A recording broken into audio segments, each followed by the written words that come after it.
Beaucoup d'eau coulera sous les ponts avant que je ne remette les pieds dans un de vos magasins.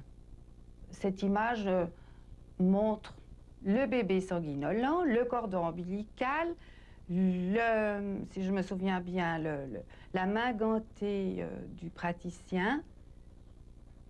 Puis il n'y a rien d'autre. C'est agressif, c'est violent, c'est réduire la naissance à un acte qui...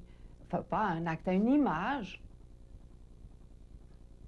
S'il n'y a pas tout le reste, cette image-là, elle dénature. Pensez seulement à l'exploitation du corps de la femme dans la publicité de l'Église. La Vierge Marie, vierge avec un enfant, fait par Dieu, c'est presque blasphémeuse cette histoire. Blasphématoire, oui. Ah oui, moi si je serais femme, j'étais très fâché du fait que pourquoi il faut voir, pour faire Dieu, il faut être vierge. C'est incroyable, mais seulement l'Église, et 2000 ans qui marche, hein, ça marche bien. Et les prêtres sont tous habillés en femmes, avec des fourrures, c'est incroyable tout ça. L'Église vend l'intolérance, c'est ça qui...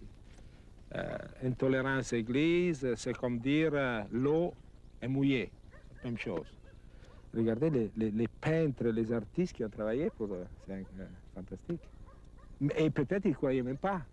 Ils blasphémaient, ils faisaient des vierges, des piétas et des peintures incroyables.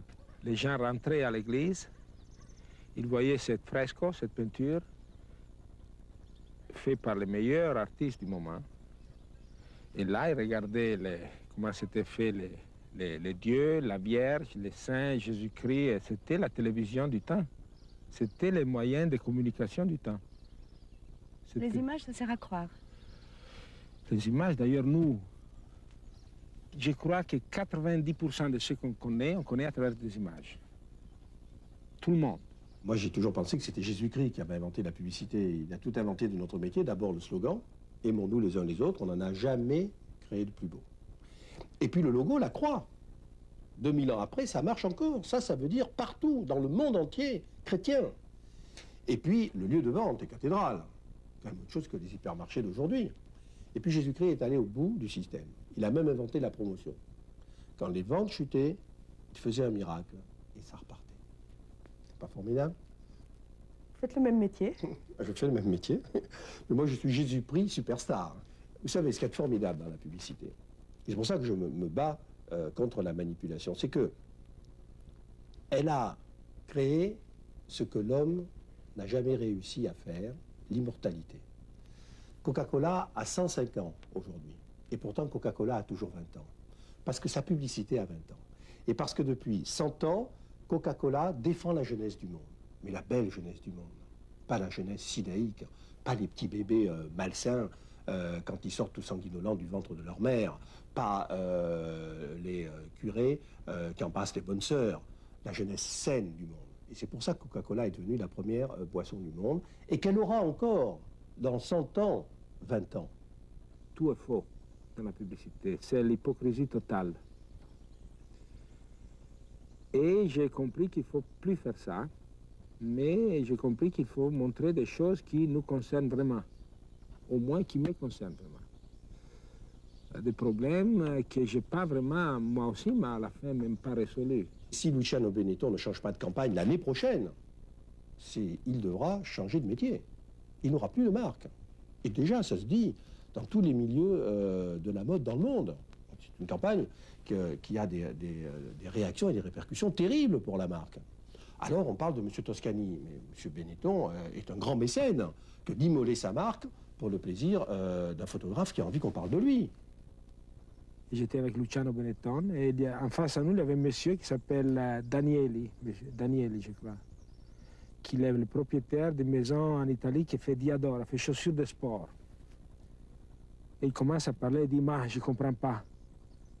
Il parlait avec un accent vénitien parce qu'il est de Montebelluna.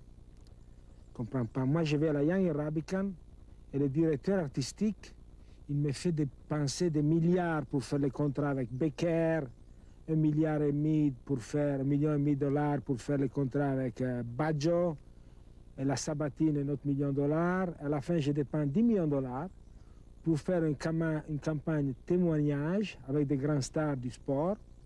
Ils font les photos et personne ne la voit. Et lui, il mettait les doigts vers Luciano, disait, lui, il achète 50 000 lire, ça c'est $30, de préservatifs, il fait une image et tout le monde parle. Alors, vous voyez, c'est pas question combien on dépense, il faut dire quelque chose. Et vos collègues disent que vous cassez le métier. Qui c'est mon collègue? Les publicitaires. Ah non, c'est pas mon collègue, excusez-moi. Ah non, mais les publicitaires, ils ont leur agence, ils ont leur système de voler l'argent au public et à leurs clients. Dès que les clients sont contents, ils s'arrêtent, ils ont leur budget, leur pourcentage, ils ont leur système qui a été très gras et très malhonnête jusque-là. Alors je ne casse pas leur métier, je casse peut-être leur système de voler l'argent à leurs clients. Genève, une maison suisse de bonne taille. Vanessa, bonjour. Ici aussi, l'ère de la pub d'après Benetton a commencé. Avant, c'était l'artillerie lourde. Du texteur au psychologue, des équipes de 6 personnes au moins, pour travailler des mois durant à faire des plans de campagne, pour proposer, écouter, entourer le roi de la pub, le client.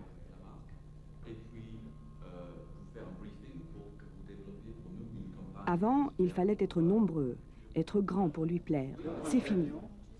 Alors, provoquer à la Benetton, danger.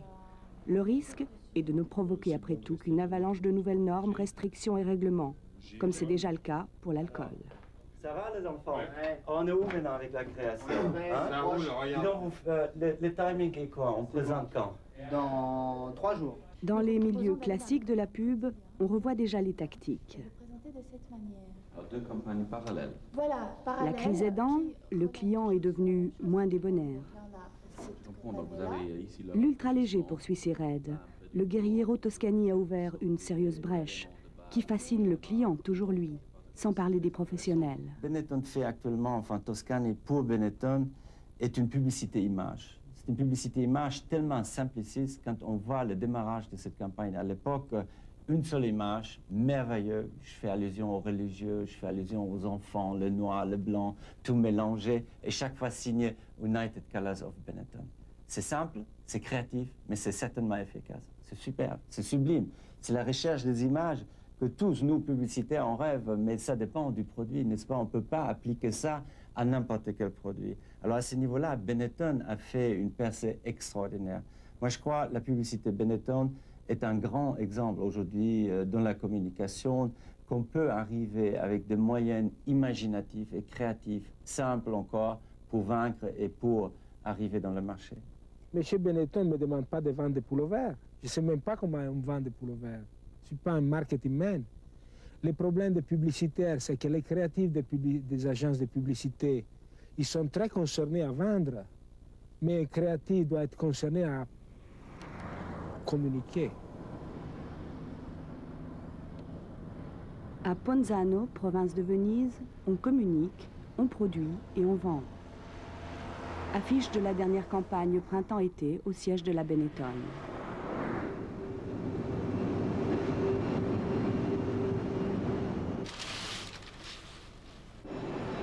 Des couleurs originelles sont sorties cette année 7 images, 7 photos d'actualité achetées à des reporters. 3 d'entre elles sont colorisées. Les autres sont reproduites telles quelles.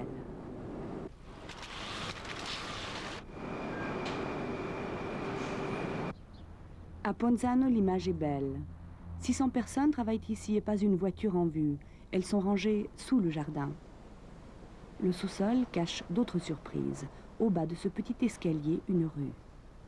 Rue Vitrine, entièrement bordée de magasins du groupe. Un décor destiné à recevoir les clients et présenter les collections. La première fois qu'on vient ici, on reconnaît tout au détail près. Ces magasins sont reproduits à des milliers d'exemplaires dans le monde. La créativité de la campagne publicitaire Benetton, c'est De Oliviero Toscani. C'est lui qui fait les choix et c'est lui le créatif. Dans ce cas-là, je crois qu'il qu'il a fait un geste incroyable. Ça veut dire le maximum de la modestie et le maximum de la grandeur. Il a choisi des photos qui n'a été pas lui à faire. Voilà, il a choisi des photos des autres photographes parce qu'il s'est aperçu que quand il était en train de prendre une photo, beaucoup des autres gens dans le monde, ils faisaient les mêmes gestes. On vous a beaucoup reproché aussi d'exploiter les problèmes du monde, la maladie, la misère. Est-ce que c'est ça que vous faites? Pour nous, ce sont plutôt des photos d'espoir. On espère qu'en les voyant, en les regardant avec l'attention qu'on ne lui a pas dédiée quand on l'a vu dans les magazines, parce que ce sont tous des photos qu'on a déjà vues sans les regarder, on espère qu'en les regardant de cette nouvelle façon avec la marque United Color Benetton, on puisse chercher de résoudre les problèmes qu'ils posent. Ce qu'a fait Benetton est assez simple. Ils ont pris des images très fortes et ils les ont utilisées au maximum. Ils ont fait exploser le sens de ces images en les passant en double page.